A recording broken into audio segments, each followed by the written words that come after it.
Excuse me, this is the operator.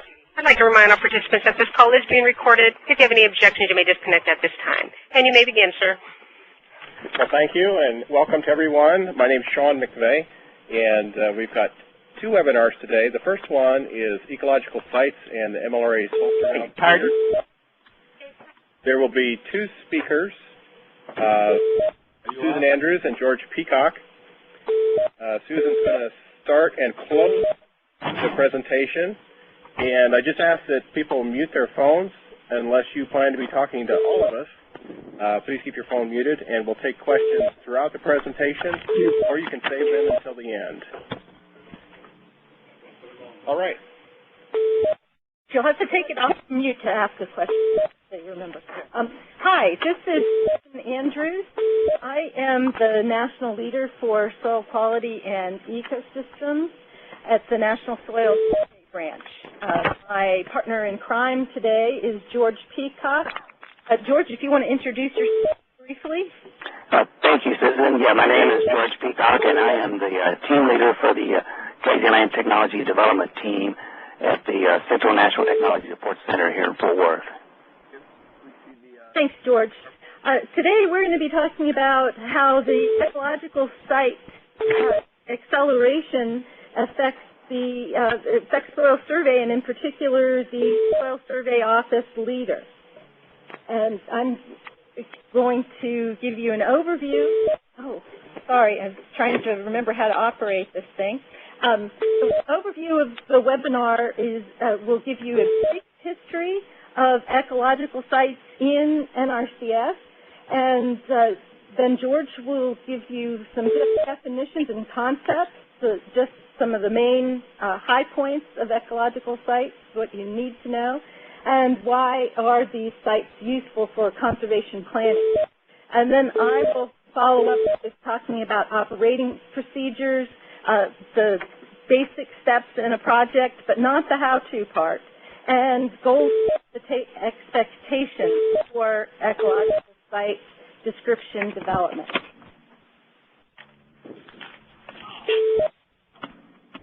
So, the very first ecological site application in NRCS began in 1997.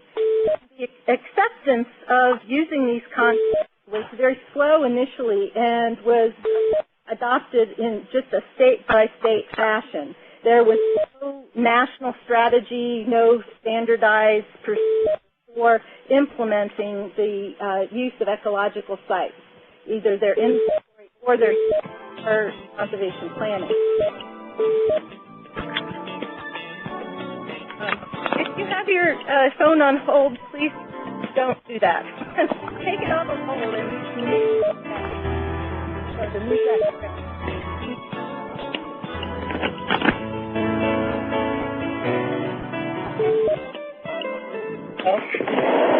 And we accelerate the development of ESDs. Thank you for holding. We'll be with you momentarily. But apply them across the entire U.S. And we're working to improve the quality of ecological sites and the standardization of we can't hear you process. Yeah. Oh, good. Yeah, this is the operator. I've muted those lines. Thank you. Sorry about that. I will go back and very briefly start with 2009. There was a decision memo that was approved by Chief White to accelerate the development of ESDs, improve the quality and standardization across the U.S. And this is a joint effort now between S&T, where it has up to this point was housed, and now SSNRA, particularly in the Soil Survey Division. And what's happened within the Soil Survey Division, a number of new positions were created. My staff, the Soil Quality and Ecosystem Branch, there are 6 of us here in Lincoln, and we are working, one of our main goals is working on standards for ecological sites. There are also another 6 QA or MOE ESI or QA specialists, and they are located at the MOs. And then there are a number of QC specialists or MLRA ESI specialists. And I'm going to refer to them as either QAs or QCs because there's just too many letters in there for me. And and there are approximately 40 that have been hired. They're still hiring throughout the state. Many of you hopefully have QC specialists attached to your soil survey office. And now I'm going to hand it over to George. And George, you have control. Okay, thank you, Susan. Like Susan said, I will kind of just go over some of the brief concepts of what an ecological site is. To start with, here's the definition of an ecological site. You can see that it's a fairly long definition, and I will try to break it up into some of its major components. But an ecological site is defined as a conceptual division of the landscape that is defined as a distinctive kind of land based on recurring soil, landform, geologic, and climate characteristics. So we have these reoccurring site differentiating characteristics that differ from other kinds of lands in its ability to produce a distinctive kind and amount of vegetation. That's important, and part of the definition is this distinctive kind and amount of vegetation, and also that differs in its ability to respond similarly to management actions and natural disturbances. So that's the definition of an ecological site. You know, as you look across any landscape, in most instances, it's not too difficult to recognize that some parts of that landscape are different from other parts in regards to those kinds and amounts of vegetation that we were talking about.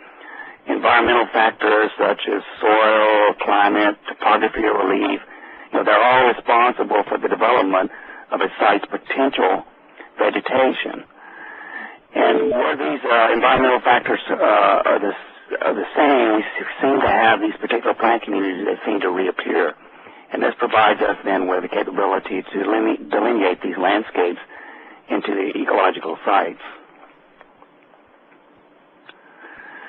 When we're talking about the kinds and amounts of vegetation in that definition, what criteria do we utilize really then to differentiate between ecological sites? We look at three main factors when we're looking at the vegetation. One is a significant difference in the species composition. For example, one site may be dominated by species A and B, and another site may be dominated by species C and D. So we will look at the species composition between the two. The third factor we would look at is the differences in the relative proportions. You may have one site that is dominated, say, 70% of it is species A and 30% of it is species B, but another site is dominated by 70% of its species B. So therefore you have a difference in the percentages of that species composition, which would then be a differentiating characteristic.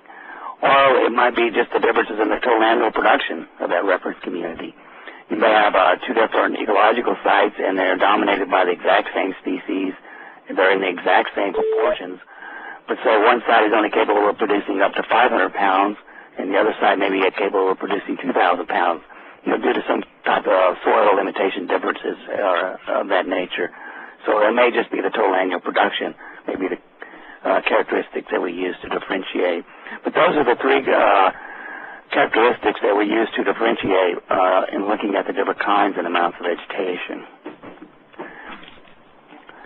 And then how do different disturbances and stresses affect the plant-soil interactions on a particular site? You know, that's part of the definition. And, you know, how do these sites respond to disturbances such as herbivory, fire, drought, other types of disturbances? We do need to recognize that many of these sites historically were subjected to some type of herbivory or maybe a periodic fire interval, and that that each ecological site can support different plant community types based on these kind of disturbances that it has been exposed to. So if we look at these different kinds and amounts of plants and the different responses to management and disturbance, we have a lot of different plant communities that can occur on an ecological site. So how do we describe these dynamics that are associated with each of those ecological sites? And we'll do that by utilizing what we call a state and transition model. As shown here, kind of gives you an idea of the different components. We'll be utilizing, I think if you look at the site description, you'll see this box and arrow diagram in which we have the larger boxes that represent the states. And then the arrows between those large boxes represent the transitions, or how you move from one state to another state.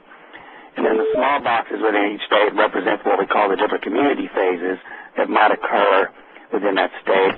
And then the arrows between those, or what we call community phases, represent the causes of change between those community phases. And the state transition model is composed of this diagram and the associated narratives that go along. There's, again, narrative description associated with each of these 5 components.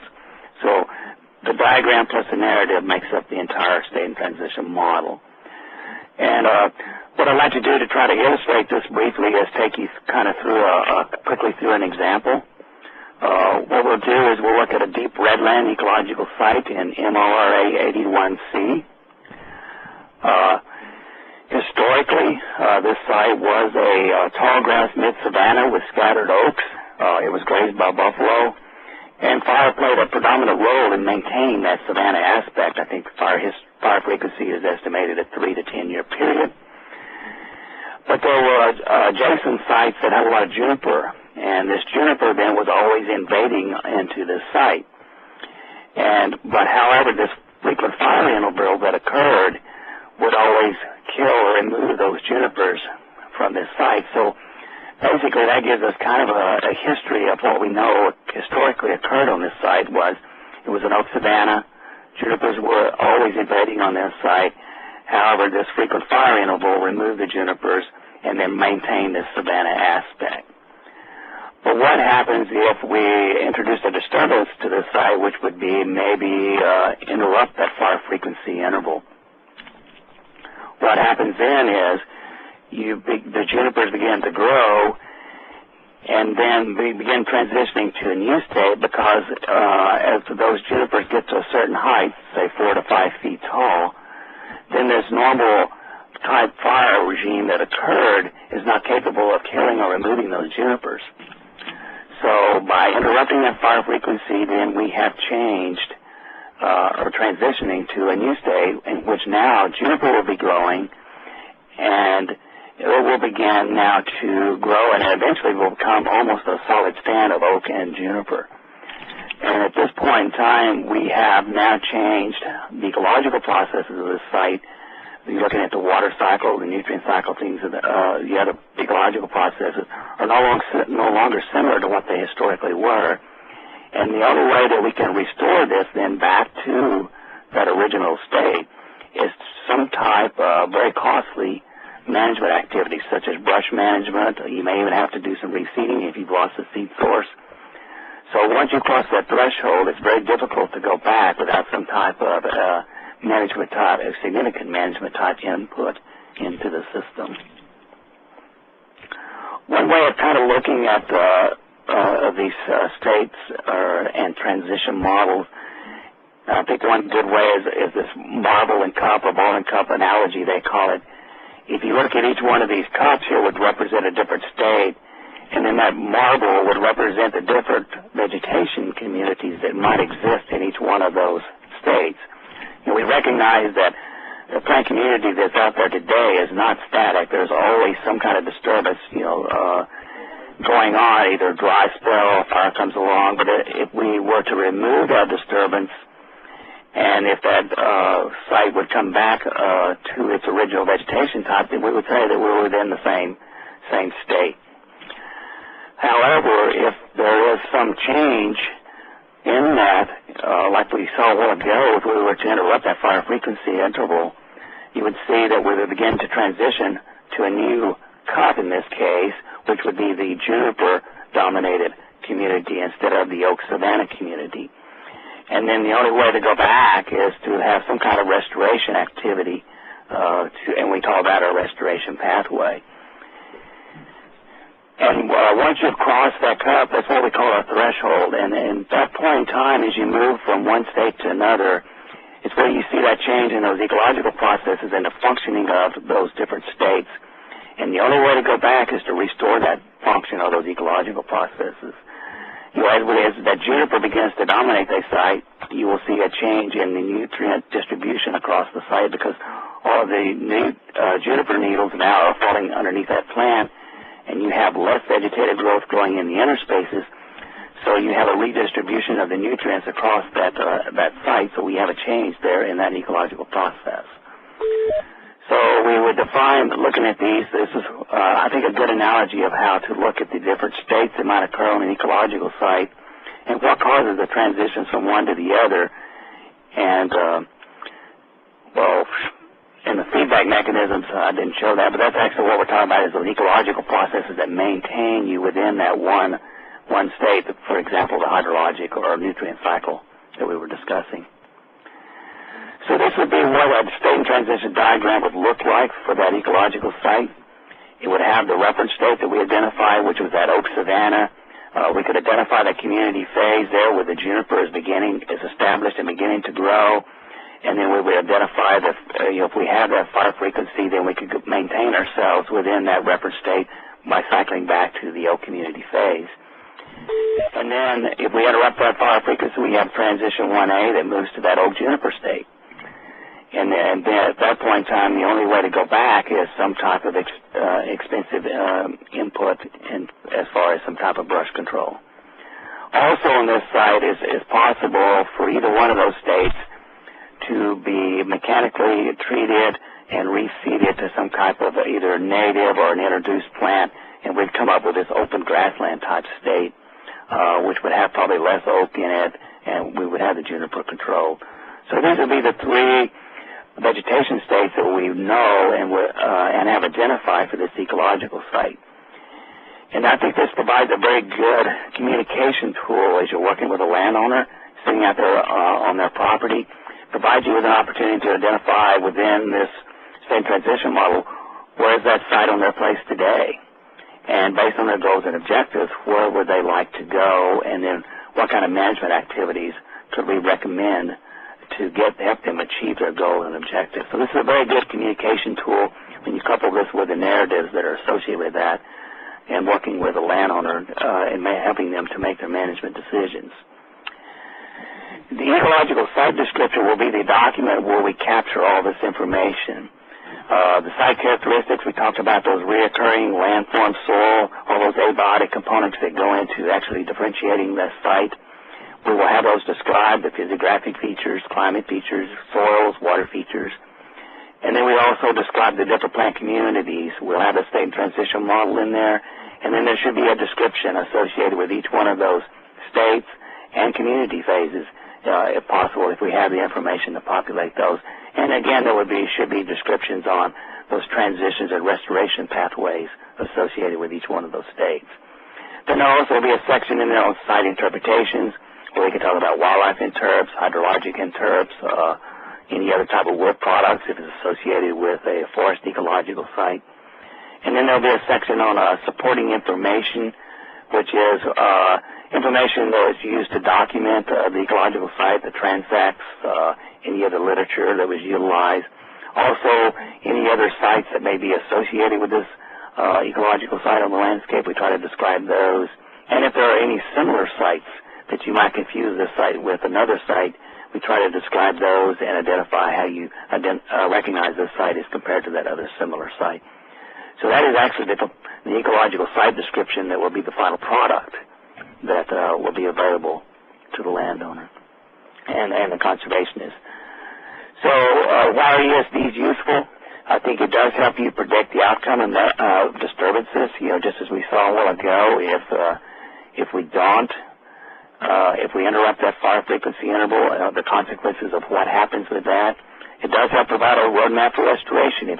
If you want to know and try to restore an area and you would like to know what are the native species that are adapted to that area or that ecological site, the site description would provide you with that information.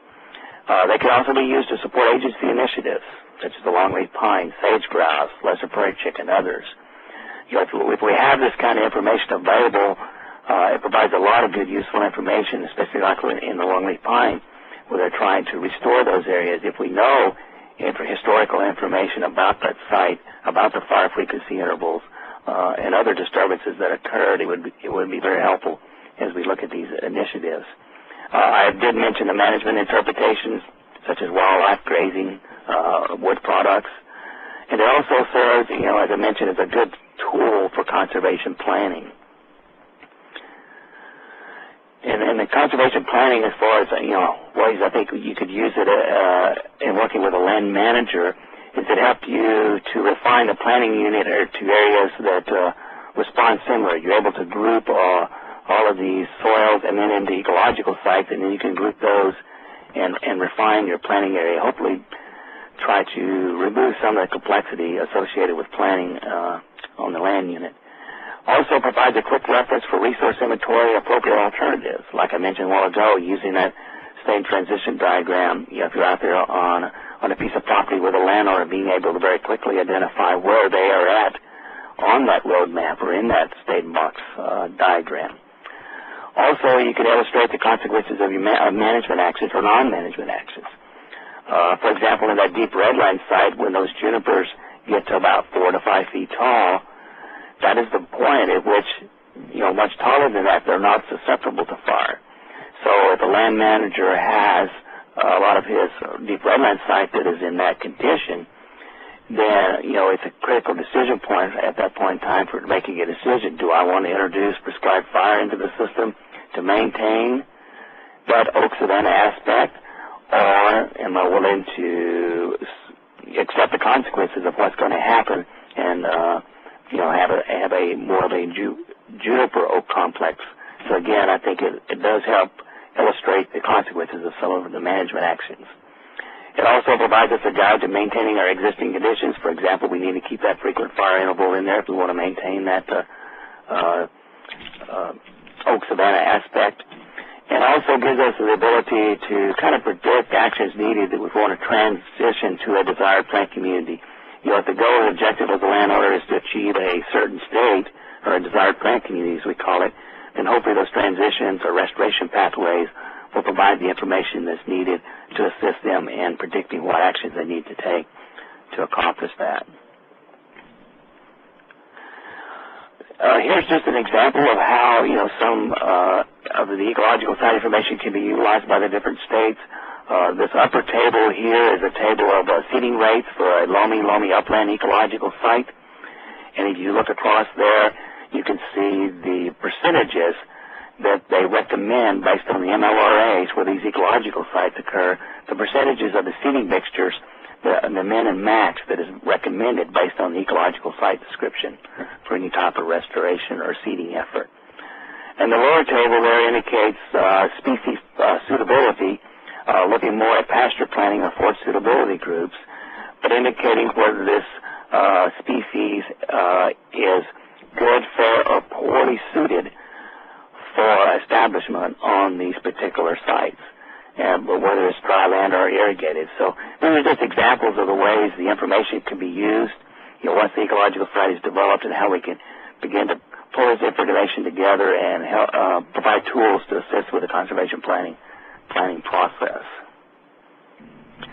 And just to wrap up before I turn it to Susan, I think you can see that the ecological site descriptions, if you really look at it, I think provide a pretty good common framework for communicating resource information among our disciplines. Since we're going to be doing things on range and forestry, it provides information for the biologists.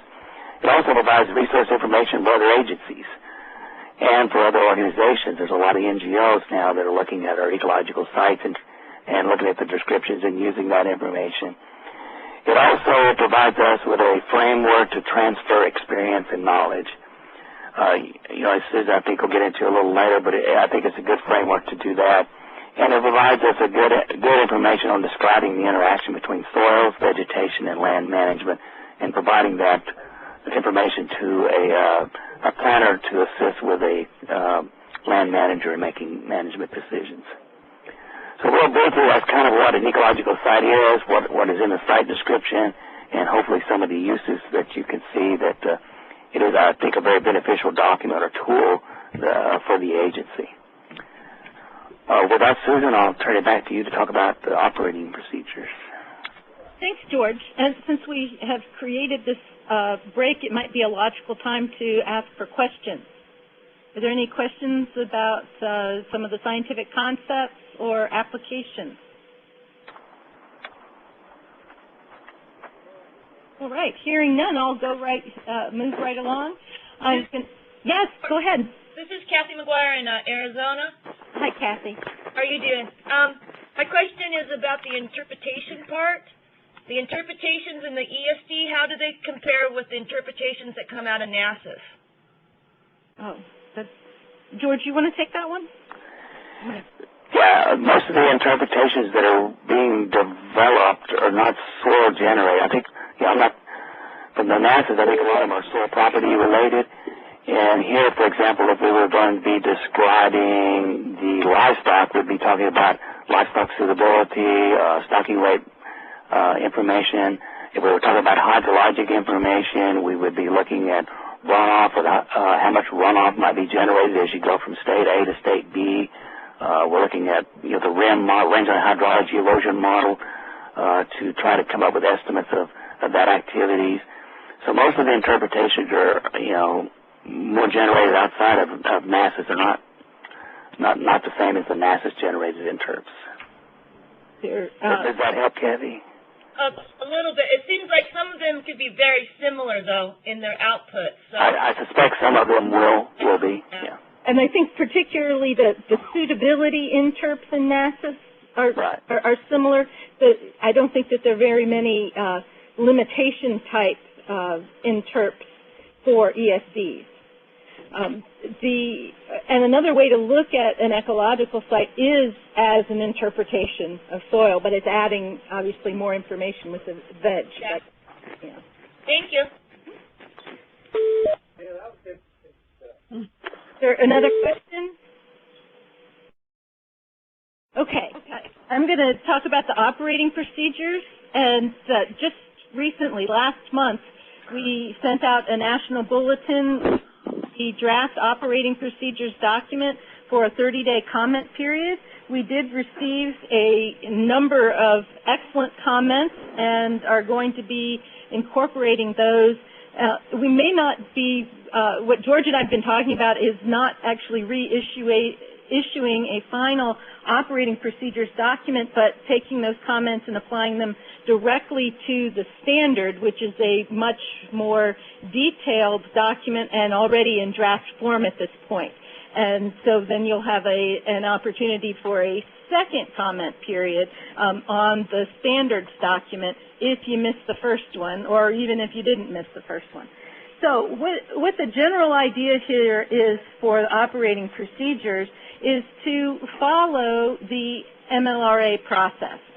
You develop a project plan, that's the technical team. It goes to the management team for review, and then finally it's approved by the board of directors. And try to go back here. But that MLRA planning process is nested within the overall process of ecological site development.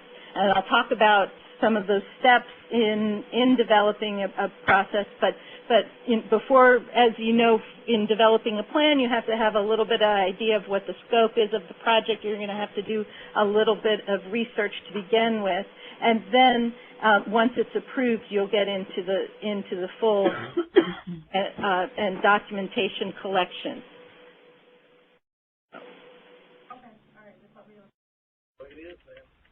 So for project management, the board of directors, and this is just a very a brief outline. There's much more detail in the standard that will be coming out probably by January. But the board of directors is comprised of the state conservationists organized by MO, and their primary responsibilities as related to ESDs include approval and review of all ecological site project plans and approving the final certified ecological site descriptions for use in the state.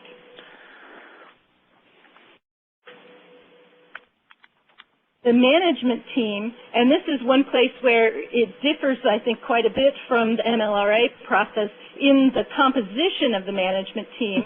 It is coordinated by the MO leader, but rather than primarily the state soil scientists, you also have to include the SRCs, the technical specialists, whether they're on the SRC staff, area staff, or national center staff, and it could be also the QA specialists. And they will review the project plans, work with the technical team to assist them in any way that they need, if they need technical assistance, and prioritization of plans then moves forward to the board of directors. And the technical team is really the group that does the majority of the work, as you all know. This is the group that's comprised of the SSO leader, the QC specialist, and any other needed regional, state, local experts. And they develop the plan, and they are the ones that actually go out and accomplish the tasks that are outlined in the plan. So, just to expand a little bit on the composition of the technical team, we don't have the SSO leader. That's an obvious one. Needs to be on there. And then the QC specialist should be part of this.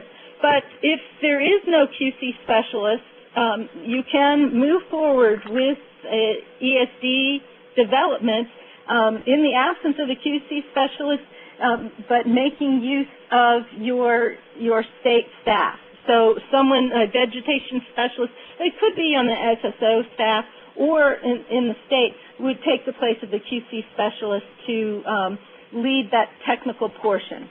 The other NRCS specialists, in the operating procedures, the QA specialists are also named as potential participants on the technical team.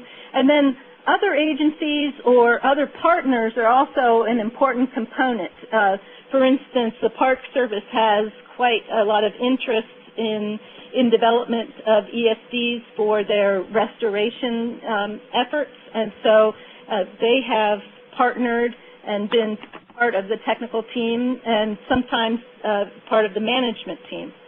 And then, of course, contractors are an important component. This could be ACES employees, the TSPs, or others that would, again, take the place of the QC specialist to lead the technical aspect of the development of the ESD.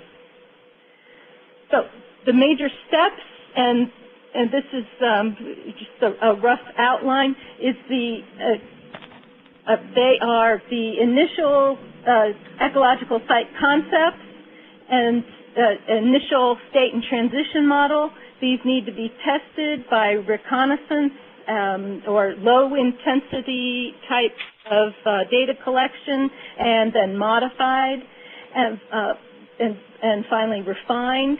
And in between, there's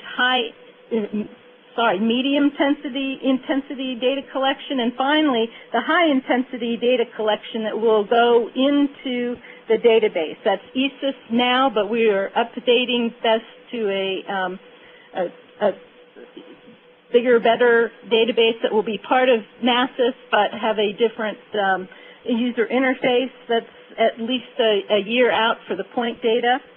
And then finally, draft ecological site description. And this will eventually, well, it's already available in Web Soil Survey. What we eventually want to see in Web Soil Survey is a customizable report specific to the ESD, where you can look at if a user wants to go from state 1 to state 2, they get the information just pertinent to that, rather than, potentially 75, 80 pages of information, a lot of which they don't necessarily need. So, when you're working at the creation of the initial site concepts, again, you will be doing reconnaissance and the literature review to refine create your initial concepts. And you also need to form a team of experts to help you develop this. And one of the things that's very important in this is to figure out exactly what distinguishes one ecological site from another. And this might be soils or groups of soils, the specific kinds and types of vegetation. It could be aspect, topography, parent material, many other things. And you can use existing vegetation as a guide, but it should not be a primary criterion because that can lead you astray because you don't always know what the history is on that site, and that's one problem. And again, these initial site concepts are exactly that. They're the initial concepts, and they need to be tested. And this is very similar to soil survey. So you need to involve experts to develop not only the site concepts, but in particular the state and transition model. This is often done as part of a group or a workshop. And do I hear a question? No. Okay. And this is an example of a final state and transition model, and it again shows a reference state and two other states, and the first one also has, the first and second ones both have different community phases that you can look at, and that have been described, and then the T are the transitions, restoration pathways are described with the R, and one of the important things here to notice is that there is a narrative with it. Sometimes in ESIS you find the diagram and there's no narrative. It's like a figure with no caption. You need to, each thing needs to have a description, the reference state, the community phases, the transitions, and the restorations, and restoration pathways. And the idea here is to categorize and to actually characterize what the ecological processes are that will create this transition, what the to move across a threshold from one state to another, or back as part of a restoration pathway. I mentioned a little bit about levels of intensity of data collection, and this figure, I believe, is Kendra Mosley's figure, and it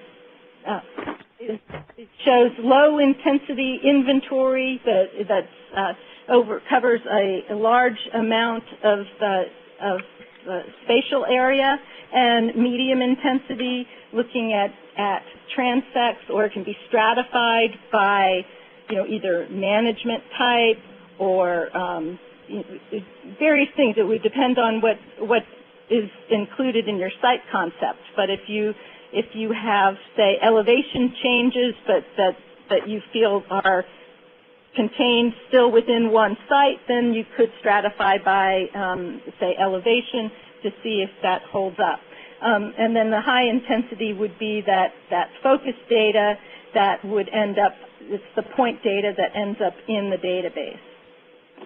Not that the other stuff can also end up in the database, but the high intensity data is that point data. One of the most important things to take away from this is that to accomplish this task we need multidisciplinary teams. We need vegetation specialists, whether they're range, forest, agronomy, wetlands. Of course, we need the soils component, and we also need wildlife biologists to help provide interpretations for wildlife. It's an interagency effort. It's not just NRCS. We've got a multi-agency agreement, MOU, in place that is with Forest Service and BLM. The Park Service is also very interested in joining on this agreement. DOD has interest for some of its restoration activities, and we need to involve other groups. There are many university cooperators. Part of the National Cooperative Soil Survey is included in that are very interested, and private NGOs as well. One of the main points here is we're linking the scientific knowledge with local knowledge to create usable conservation products. And some of the products that have been created in recently include are shown here, including a conservation plan for the prairie sage grouse as part of the Chief's initiative. And now maybe what most of you have been waiting for, a slide on the specific role of the MLRA Soil Survey Office Leader. And again, this is meant to follow the MLRA process. You, as an SSO leader, would be developing a long-range plan, project plans, annual plans.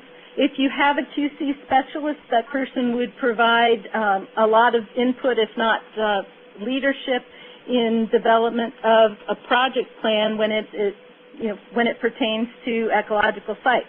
Ecological site projects can be standalone ESDs, or they can be part of an initial soil survey or any other specific soil-specific project. As an SSO leader, you would provide leadership for the technical team. Again, that's not any different than other MLRA projects. And very important is to keep your soil surveys updated, keep maps and data current, and of course this provides support to the development of ecological sites. And what you may find as you're working closely with the vegetation specialist is that lines might need to be redrawn, there might need to be tweaks in your soil surveys, and so you'll be able to work together in keeping these things current. You will manage overall activities, and of course provide supervision for the QC specialist, and follow standards, policy, and procedure. Some of this is, in all honesty, is cart before the horse, because we were all hired essentially at the same time, all of the new hires for ecological site description and development in SSD. We're working hard on the standards, but folks are also, needing to, develop projects and work on them. So standards are under development. We've got a number of them that are really close. Anyone that has any questions about standards, what is the current policy, feel free to call me directly if you can't, if it's not somewhere where you can find it, or anyone on my staff. And of course support NCSS initiatives and our agency initiatives as well.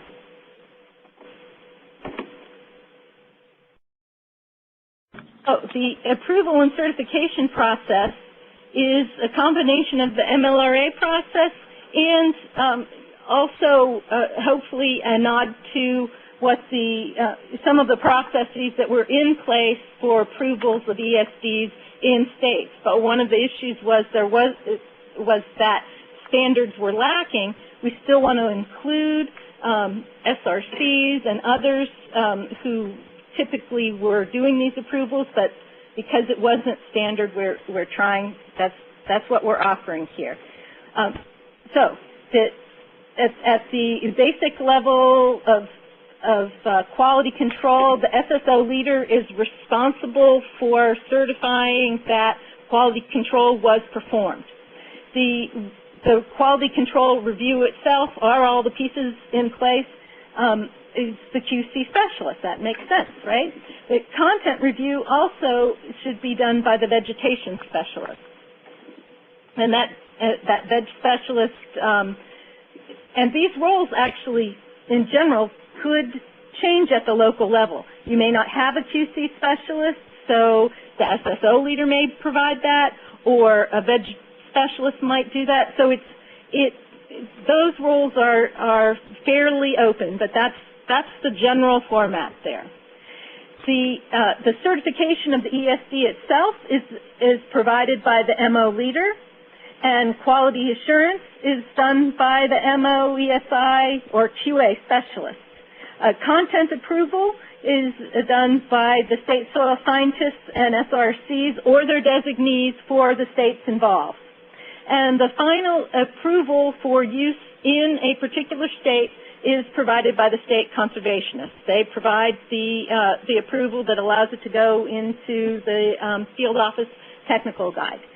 All of this right now should be done on paper. We've got the forms out there. We can provide them if you don't already have them. The plan is that this will all end up in the new and improved ESDs, so it will all be available online as checkboxes. So to talk a little bit now about goals and expectations, I've been working with Paul Benedict. We're trying to get folks to understand that, especially in the East, the idea of having acreage goals at this point is far-fetched at best, and we do need to do things a little bit differently for these projects, breaking them up into 1 to 2 year projects for brand new ecological sites is not really feasible.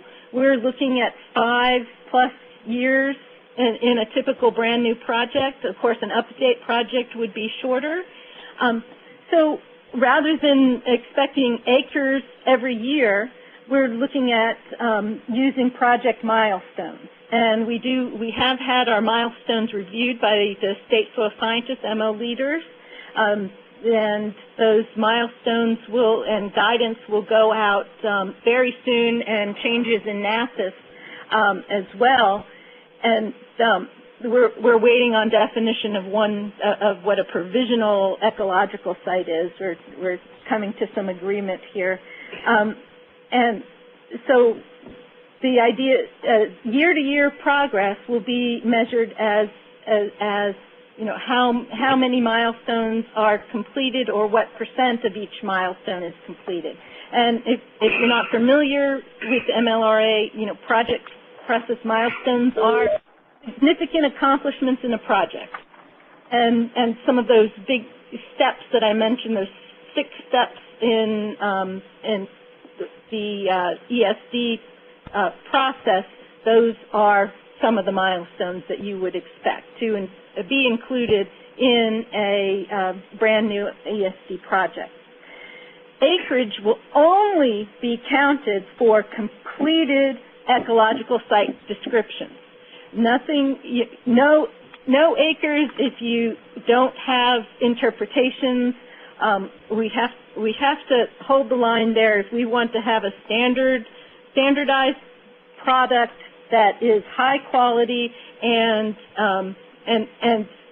essentially the same components every time you look up an ESD, I feel really strongly that we need to hold that acreage until the final certification is given by the MO leader.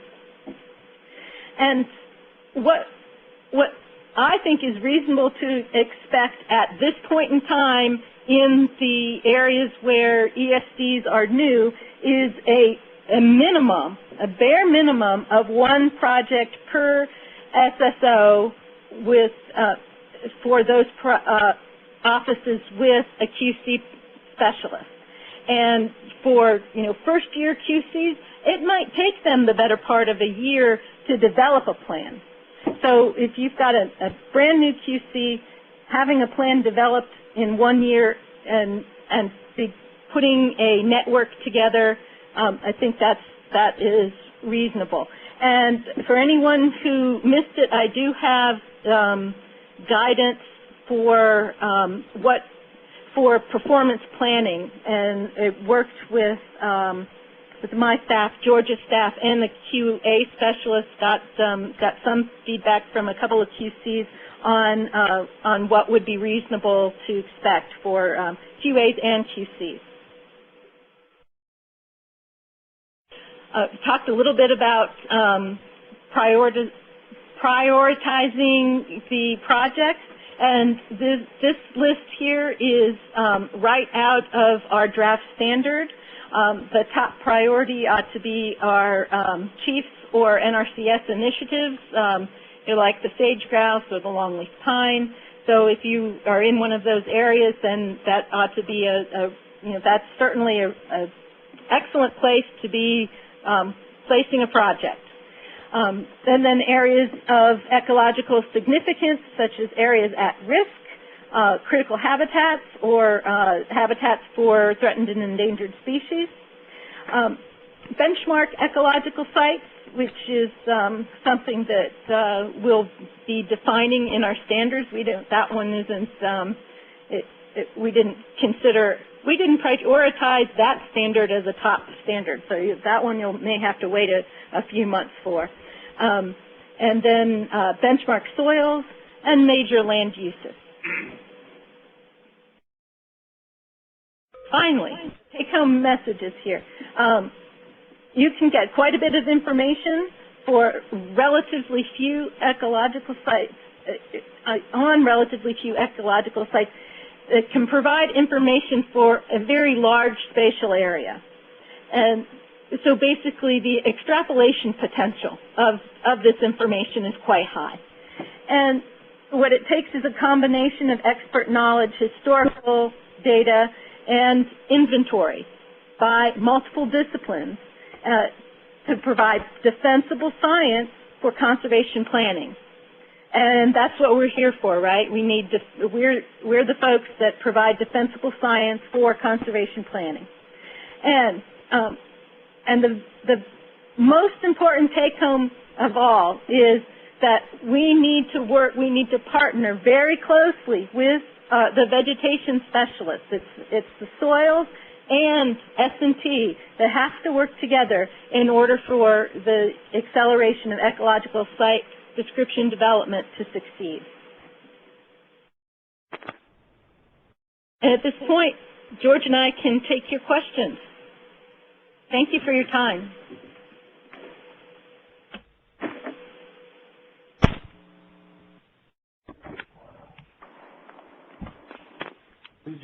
Excuse me, Susan. Yes. Can you clarify the relationship between the QC specialist and the MLRA leader as to how they should work together? Well, I think well, certainly the MLRA leader is the supervisor and defines that relationship. So, it could be as individual as, all of the MLRA leaders and QC specialists are. That said, I think it will vary, but in general, the QC specialist should lead the development of ecological site descriptions with the SSO leader providing supervision and management. I think that's the simplest way to put it. Hey, you heard it, though. Okay, I was talking about a 12 statewide quality specialist. Oh, I'm sorry. The statewide, you broke up a little bit. I missed what, please clarify. I'm talking about QC specialist versus one quality control specialist who's a GS12 working with all the MLRA leaders. To be honest, I haven't thought really closely about that, but that statewide specialist is there to work primarily with the soils data. The QC specialist at the SSO level is there to work at any area, at any spatial area that person and their supervisor, the SSO leader, deems appropriate. However, they're primarily there for the ecological site description, to provide quality control and development of ecological site descriptions. I don't see anybody on my staff in here shaking their head at me, so I'm going to stick with that.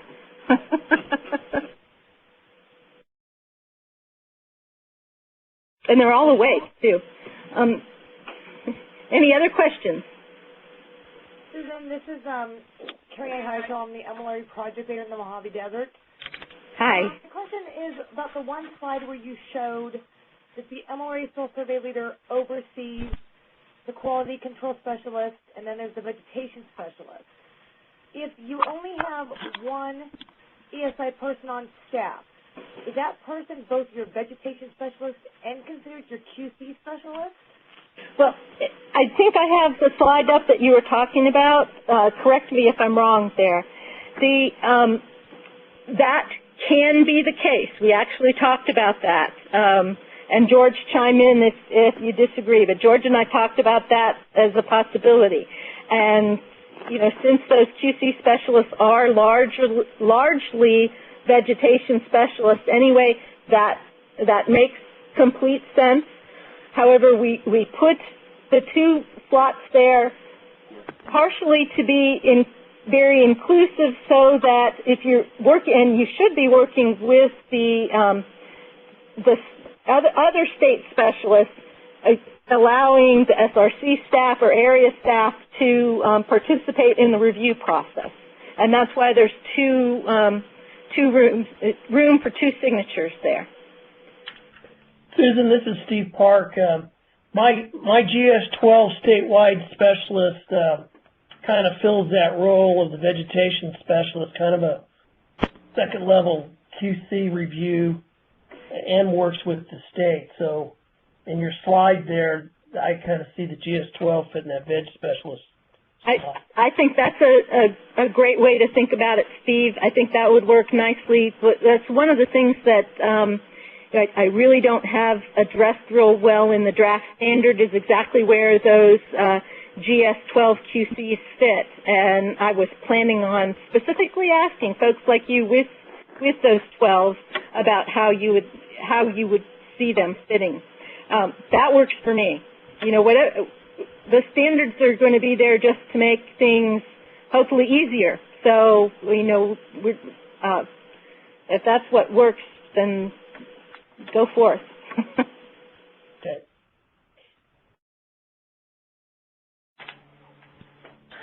Susan, this is Dean Calvert. I'm calling from Annapolis, Maryland. How you doing? All right. How are you? Good.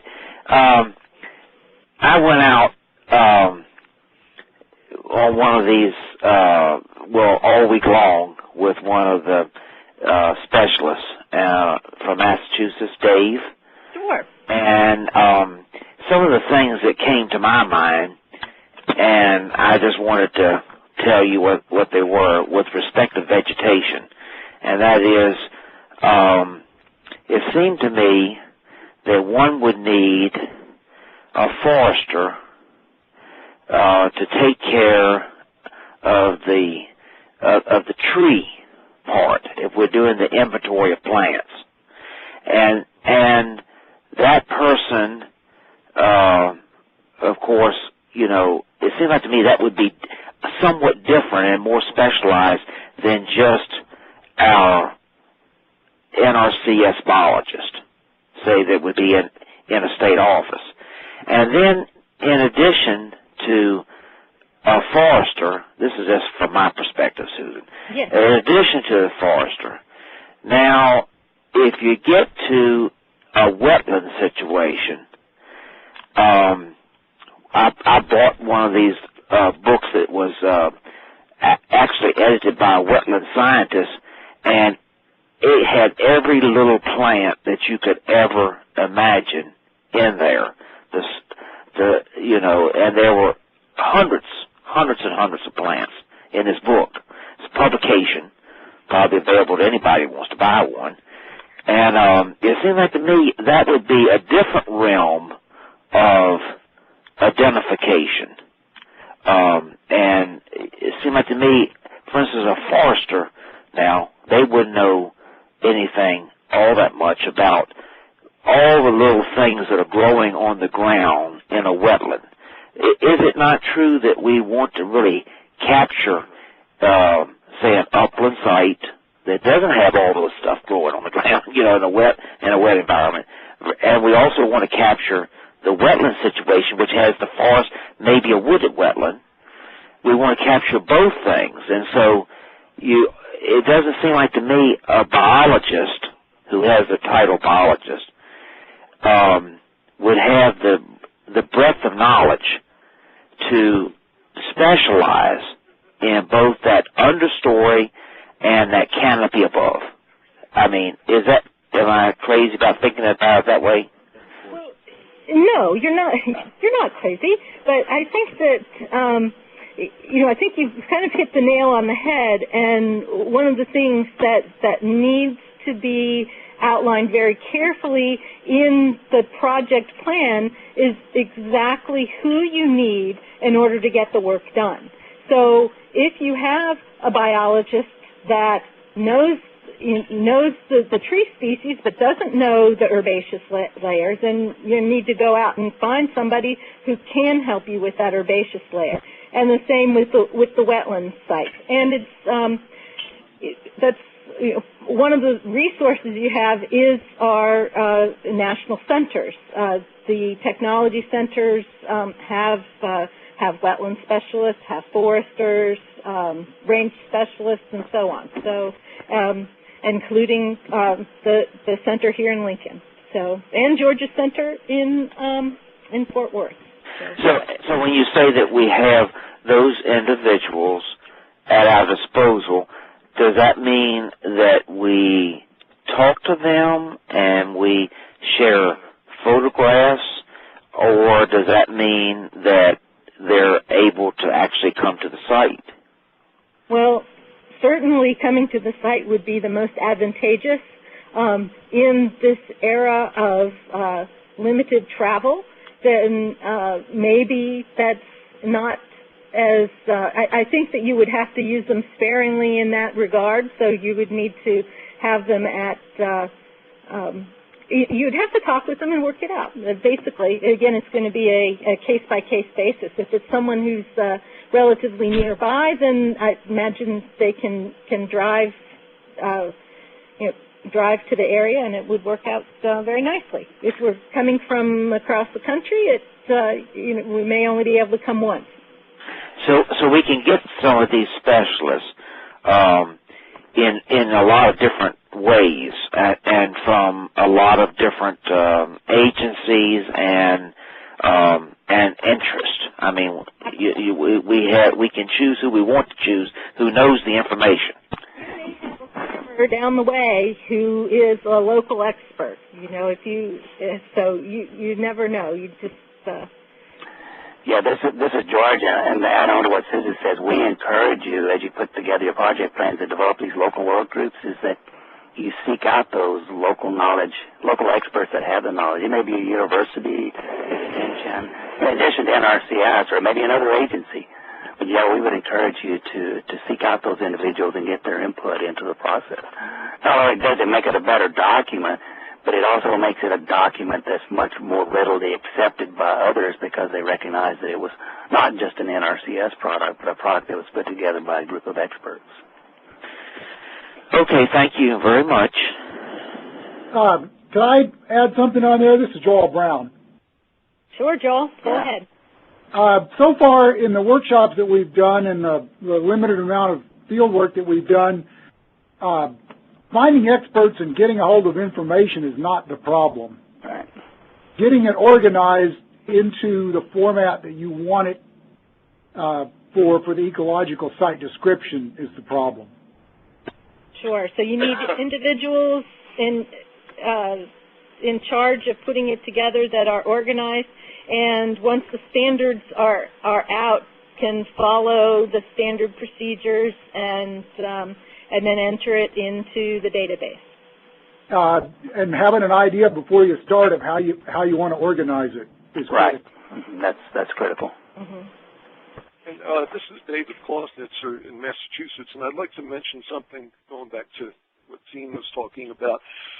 For the day-to-day data collection, you know, people on the ground measuring, say, cover of species, that's going to be harder without a QC specialist. I would expect a QC specialist to develop the ability to do all types of vegetation in their area eventually. But, for instance, in Dean's area in Maryland, he's got 2 soil scientists assigned to work on that. They're both bright people. But for them to ID all the species that may end up within their plots when they're out actually doing measurements is going to be a big deal. And it'll take a lot of time and effort to learn all those species. So I don't see an easy solution to that. I'm sure they'll be able to get the main species, but to get the full range that occur in the Northeast, I think we're going to have some problems with that. Yeah, I agree. I don't think it's reasonable to expect soil scientists to become botanists. And I think with that, we've reached, gone beyond our time limit for this webinar. I thank you for your participation. I certainly encourage you to continue your questions and discussion offline and email either Susan or George and continue those conversations. A copy of this webinar will be provided at a later date, and I'll send out an announcement of where that's located and when it's available. Thanks to all for your participation. This is Joel. I've got a question.